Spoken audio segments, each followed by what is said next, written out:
예, 힘내라 대한민국 제부터 네, 예, 말씀하세요. 하겠습니다. 네, 예, 네. 저는 뭐 두 가지인데 뭐 다 연결이 됩니다. 첫 번째는 어 내일이면 국민의힘 최종 후보 2인이 네. 발표됩니다. 물론 뭐 한 분이 과반수 이상 돼서 뭐 최종 결정전이 없어질 수도 있습니다만 현재는 그럴 가능성은 좀 희박하죠. 그렇기 때문에 내일 발표가 되는데 우리 강대기 변호사는 두 사람이 누가 될 것인지 추측을 하십니까? 저는 두 사람은 그 김문수, 홍준표 두 분이 올라갈 거라 생각이 되는데 네. 그런데 이제 결국에는 최종 한 사람이 중요한 거 아닙니까? 네. 저는 이렇게 봅니다. 김문수, 홍준표 두 사람이 올라가게 되면 네. 그러면 한동훈 표는 어디로 갈 것인가? 한동훈 표는 그나마 홍준표 쪽으로 갈 것 같아요. 그래서 홍준표가 올라가지 않을까 생각이 들고요.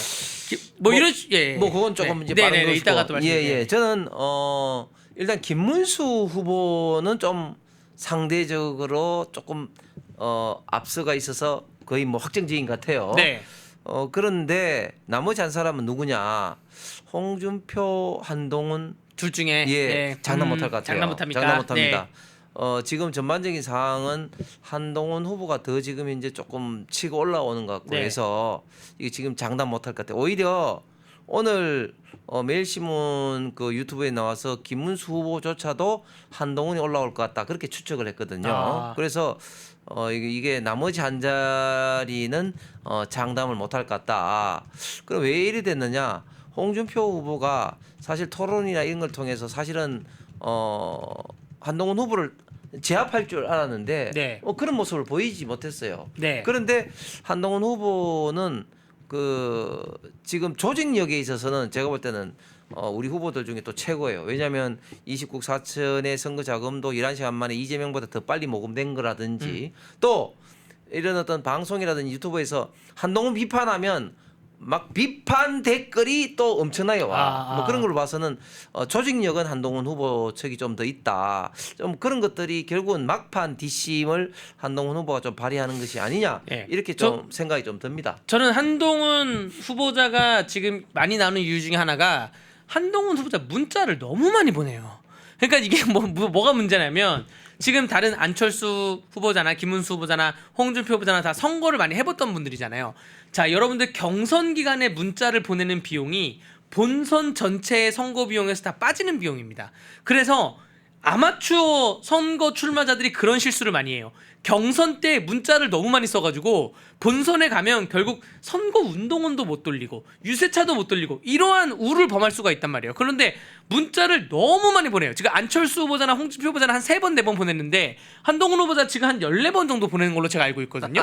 이게 그리고 비용이 물론 후원금이 많겠지만 그런 것도 다 선거 비용에 다 빠지기 때문에 그게 좀 걱정되는 게 있고요. 만약에 김문수, 한동훈이 올라왔다 그러면 홍준표 후보 지지자층은 한동훈으로 안 가고 김문수로 갈 거기 때문에 김문수 후보자가 1위가 될 것은 자명한 사실이라고 저는 생각이 됩니다. 그렇게 되면 한동훈 후보자도 반드시 국민의힘의 최종 승리를 위해서 보수 우파의 승리를 위해서 힘을 좀 모아주시기 바랍니다. 저는 뭐 당연히 그렇게 하리라고 믿고 어쨌든 내일 발표가 상당히 좀 기대되는데 그와 동시에 지금 한덕수 지금 권한대행이 5월 1일 날 사퇴하고 5월 2일 날 출마 선언할 것이다 하는 게 유력하게 언론에 지금 보도가 되고 있습니다. 그리고 한덕수 권한대행의 가장 최측근 손영택 비서실장이 지금 이제 오늘 사퇴를 했습니다. 손영택 비서실장은 사시 33회 출신으로 그 전에는 이제 양천구 당협위원장 그렇죠. 미래통합당 시절에 이제 국회의원 선거에 나왔다가 이제 떨어졌고 한덕수 권한대행의 민정실장으로 갔다가 비서실장으로 있으면서 사실은 한덕수 권한대행이 가장 최측근입니다. 그래서 법적으로나 정무적으로나 많은 어떤 조언을 하시는 분으로 알려져 있는데 미리 오늘 사퇴를 한 것이 이제 한덕수 권한대행의 이제 사퇴가 이제 지금 이제 초일기에 들어왔다 이렇게 이제 보여지고 그와 동시에 우리가 빅텐트를 성공하기 위해서는 좀 국민들에게 흥미와 관심과 궁금증을 불러일으켜야 되는데 한덕수 권한대행은 이미 이제 국민의힘 후보와 빅샷 후보 단일화 되는 것이 이미 다 알려졌기 때문에 사실은 좀 흥미가 지금 이제 반감되어 있습니다. 그런데 앞으로 이 한덕수 권한대행과 다른 분들 예를 들면 가장 지금 주목받고 있는 분이 새누리의 이낙연 고문이죠. 네. 이낙연 고문 등과 사실은 이제 같이 힘을 합쳐서 좀 몸집을 좀 불리고 그 다음에 이제 국민의힘 후보와 이제 빅샷 후보 단일화를 하면 국민들로부터 많은 어떤 관심과 그리고 국민의힘 지지층 이외의 중도층까지 확장할 수 있는 그런 효과를 거두지 않을까. 네. 그래서 빅텐트가 이제 명실상부하게 이게 커지는 어떤 그런 빅텐트가 될 것으로 기대가 됩니다. 그 한덕수 총리와 이낙연 전 총리의 합침은 좀 의미가 있는 게 이 두 분이 둘 다 총리를 했고 또 한덕수 총리께서는 총리 2번 하셨죠. 주미대사도 하고. 근데 이 두 분이 같은 정부에서 엮이거나 근무하거나 했던 적은 없어요. 그러니까 두 분이서 뭐 다른 업무상으로 개인적인 친분이 있는지는 제가 알 수는 없지만 어쨌든 업무적인 접점은 찾기가 힘듭니다. 그런데 지금 만약에 만난다면 단 하나예요. 이재명은 막아야 된다. 요거 하나로 합치는 거기 때문에 아마 두 분 다 점잖고 안정을 중요시 여기는 분들이기 때문에 이재명은 지금 뭐 25만 원 뭐 기본소득 발급하고 지역 화폐하고 나라를 뒤집어 엎으려고 하는데 이 두 분은 세계화에 흘러가는 물결 속에서 우리 대한민국이라는 호를 큰 풍랑 없이 안전하게 국민들이 정치에 대한 걱정 없이 안전하게 가자라는 걸로는 의기투합하실 것 같고요. 거기에 대해서 두 분이 텐트를 어떻게 치고 어떠한 과정 속에서 합칠지는 아직 아무도 모릅니다. 그래서 그거는 좀 의미 있게 지켜봐야 되고 그리고 나서 이제 국민의힘 후보자랑 또 합치는 것도 의미 있게 지켜봐야 된다고 보여지고요. 그러니까 이제 그 한덕수 권한대행과 이낙연 전 대표의 등 공통점이 뭐 총리를 했다는 것도 있지만 또 중요한 또 포인트가 또 같이 또 호남 출신이란 거 아닙니까? 네, 한 분이 맞습니다. 한덕수 권한대행이 이제 전주고 또 이낙연 이낙연 네. 총리 같은 경우도 전남지사도 이제, 했고, 예, 전남지사고 전남 출신이기 때문에 호남 출신이라서 만약 이 두 분이 힘을 합치게 되면 오히려 호남의 주류, 호남의 적통이 이 두 분이에요. 네. 사실 민주당보다도. 자, 그러면 빅텐트가 성공하기 위해서는 가장 중요한 소위 말해서 중앙의 폴대가 튼튼해야 되는데 그 중앙의 폴대 역할을 하는 게 뭐냐? 결국은 반명 개헌이다. 반명 개헌 연대로 가야 네. 된다. 즉 지금 이재명만은 안 된다고 생각하시는 분들이 참 중도층에도 굉장히 많지만 또 한 가지 큰 어떤 우리가 시대적 과제가 개헌입니다. 네. 지금 개헌에 대해서는 많은 분들이 지금 찬동하고 있고 이 87 헌법 체제가 이제 충분히 역할을 다했다. 이제는 87 헌법 체제를 개헌해야 된다는 목소리가 굉장히 높습니다. 이게 국민 여론에서도 절대 과반수 이상이 개헌을 지금 찬성하고 있습니다. 그런데 지금 이재명은 지금 반대를 하고 있죠. 네. 4월 3일 날 지금 헌정 회장인 정대철 회장이 이재명과 통화를 할 때는 그때 이재명이 이제 당연히 개헌해야죠 이렇게 하다가 4월 4일 날 윤석열 대통령이 탄핵 인용되고 난 다음에는 또 개헌에 대해서 태도가 확 달라졌답니다. 네. 왜? 자기가 이제 대통령 될 것 같으니까.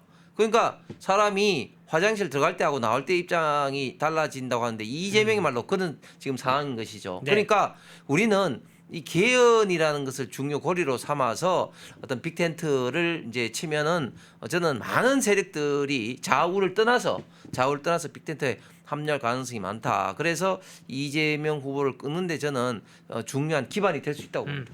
아마 그 우원식 국회의장이 말했던 개헌이나 이런 것들이 다 정치적인 지형의 변화, 뭐 원포인트 개헌, 뭐 대통령 중인제 연인제 이런 거만 했을 텐데 한덕수 총리께서 만약에 개헌을 얘기한다면 헌법에 바꿀 조항이 엄청 많습니다. 우리 뭐 디지털 기본권도 있고 기후 변화에 대한 기본권도 있고 경제 민주화에 대한 것도 좀 촘촘히 해야 되고 이러한 종합적인 선물 세트의 개헌 선물 세트를 갖고 오지 않을까. 비단 정치인들 밥그릇 싸움이 아니라 정말로 국민에게 필요한 개헌이 되지 않을까 생각이 되고요. 아까 이낙연하고 한덕수 총리의 호남 지역 말씀하셨는데 이재명이 정말로 호남에서 인기가 없는 게 이재명이 지금 거의 뭐 90%에 육박한 89.77로 해가지고 네. 0.23을 어떻게 교묘하게 뺐어요. 90% 넘으면 좀 이상할까봐 0.23을 교묘하게 뺀 점수인 건데 그게 이 득표율이 있고 투표율이 있잖아요. 투표율 자체가 이제 관심도입니다.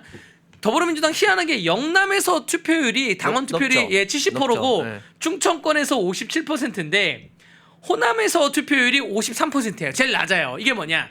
호남의 민심은 호남에 있는 민주당 당원들은 그 중에 반 50%는 이재명을 인정하지 않는다는 거죠. 그것이 지난번 재보궐선거 지방선거에서도 그 군수를 담양 군수가 졌잖아요. 다 예, 조국 혁신당에 있죠. 뺏겼습니다. 그런 거를 봤을 때 만약에 그 이낙연과 한덕수가 손을 잡고 호남을 기점으로 해서 호남 가서 인사를 하거나 한다면 얼마 전에 또 한덕수 총리가 또 자동차 공장도 갔다 왔고 그렇습니다. 광주에 그러면 정말로 대한민국의 큰 변화가 30일 안에 충분히 지금 한 40일 남았는데 40일 안에 충분히 이루어질 수 있을 거라고 생각합니다. 네. 예, 그 호남의 인구가 그렇게 많지는 않지만 그러나 수도권에 호남 또 출향민들이 굉장히 많기 때문에 호남에서의 변화는 중도층과 수도권에도 많은 영향을 미치리라 생각이 됩니다. 네. 펜앤마이크에서 추천하는 영상도 보고 가세요. 다른 영상도 즐기시려면 구독 버튼을 꼭 눌러주세요.